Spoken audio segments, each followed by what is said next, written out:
সবাই কেমন আছেন? আজকে আপনাদেরকে একটা জিনিস দেখাবো। আমি আজকে মাছ ধরবো আর কি, গ্রাম্য ভাষায় যে মাছ।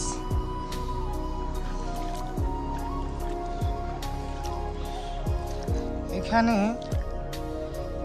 হচ্ছে অনেক দেশি মাছ আছে, পুঁটি মাছ এবং অনেক ধরনের মাছ আছে। আপনাদেরকে দেখাবো কিরকম মাছ এখানে দেখছেন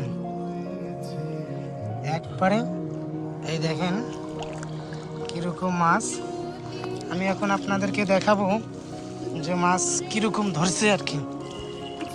দেখছেন এত পরিমাণ মাছ। আপনাদেরকে দেখাই যে আমাদের গ্রামের ভাষায় যে মাছ বলে, এই যে কই দেখছেন। আপনারা আমাদের সাথে থাকুন এবং মাছের বাড়ি তো আর করতেছে না।